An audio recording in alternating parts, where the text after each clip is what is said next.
Hörmətli cənab baş nazir, hörmətli dövlət başçıları, xanımlar və cənablar.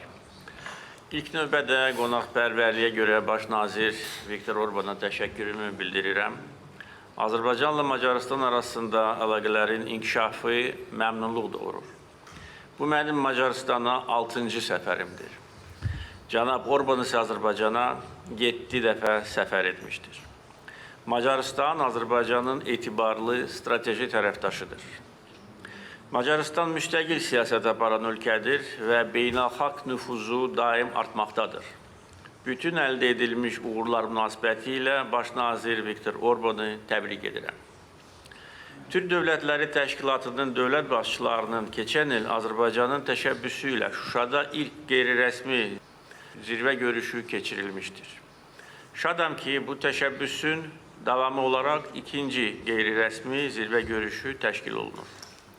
Prezident Sadır Japarovu Qırğızstanın hazırda təşkilata uğurlu sədrliyinə görə təbrik edirəm. Bu il Azərbaycan Türk Dövlətləri Təşkilatının rəsmi zirvə görüşünə ev sahibliyi edəcək və sizi zirvə görüşündə iştirak etmək üçün Azərbaycana dəvət edirəm. Azərbaycan ümumilikdə təşkilatın üzv ölkələrinə 20 milyard ABŞ dollarından çox sərmayə qoymuşdur.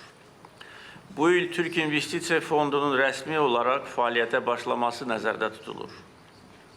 Türk dövlətləri ilə nəqliyyat sahəsində əməkdaşlığımız güclənir.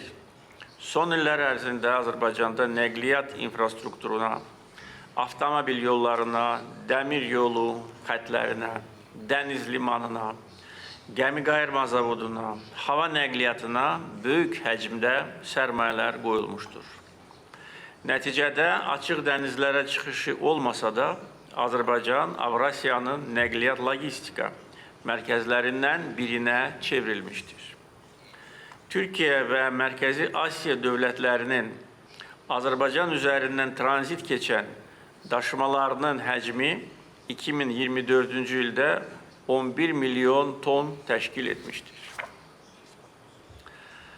Qonşu ölkələrlə yeni əməkdaşlıq formatları yaratmış, müştərək müəssisələr qurmuşuq. Orta dəhlizin bir hissəsi olan Bakı-Tbilisi-Kars dəmir yolunun daşıma qabiliyyəti keçən il Azərbaycanın vəsaiti hesabına 5 milyon tona çatdırılmışdır. Orta dəhlizin rəqəmsallaşdırılmasına böyük önəm veririk. Hazırda Xəzər dənizi limanları arasında nəqliyyat əməliyyatlarının və ticarətin sadələşdirilməsini nəzərdə tutan vahid rəqəmsal platformanın yaradılması layihəsi üzərində işlər davam etdirilir.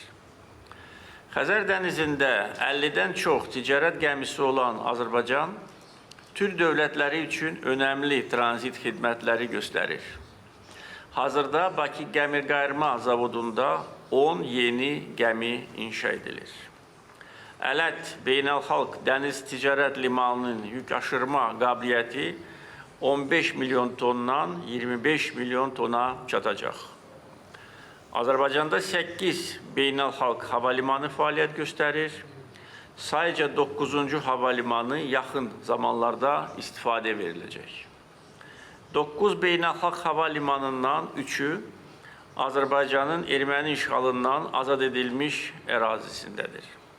Həmçinin 1,5 milyon ton yük qəbul etmə imkanı olan kargo terminalı inşa edilir. Hörmətli həmkarlar, bildiyiniz kimi təxminən 200 ölkənin yekdil qərarı ilə 2024-cü ilin noyabr ayında Azərbaycanda COP29 kimi mötəbər konferans keçirilmişdir. Hazırlıq üçün cəmi 11 ay vaxt olmasına baxmayaraq COP29-u yüksək səviyyədə təşkil etməyə nail olduq. 77 min qeydiyyatdan keçmiş iştirakçı 197 ölkəni təmsil edirdi. Konferansda 70 dövlət hökumət başçısı iştirak etmişdir. Azərbaycan COP29-da qlobal cənubla qlobal şimal arasında körpü qurmağa müvəffəq oldu. Bakıda qlobal iqlim gündəliyi ilə bağlı ciddi qərarlar qəbul edildi. Əsas nailiyyət inkişaf etməkdə olan ölkələrə maliyyə yardımının 100 milyarddan 300 milyard ABŞ dollarına qədər artırılmasını nəzərdə tutan yeni maliyyə hədəfi barədə razılaşmadır. Bundan başqa, 10 il ərzində razılıq əldə edilməsi mümkün olmayan karbon bazarlarının tənzimlənməsi barədə konsensusa nail olundu, itki və zərər fondu işlək vəziyyətə gətirildi. COP29 böyük uğurlara imza atmış və tarixə Bakı sıçrayışı kimi daxil olmuşdur. COP29 zamanı Azərbaycan, Qazaxıstan və Özbəkistan dövlət başçıları tərəfindən yaşıl enerjinin inkişafı və ötürülməsi sahəsində strateji tərəfdaşlıq sazişi imzalanmışdır. Bu saziş ölkələrimizdə istehsal edilən yaşıl enerjinin Xəzər-Qaradəniz marşrutu ilə dünya bazarlarına ixracı üçün geniş imkanlar yaradır. Çıxışımın sonunda Macarıstanı qeyri-rəsmi zirvə görüşünün uğurlu təşkilinə görə təbrik edir. Türk Dövlətləri Təşkilatının fəaliyyətinə uğurlar arzulayıram. Sağ olun.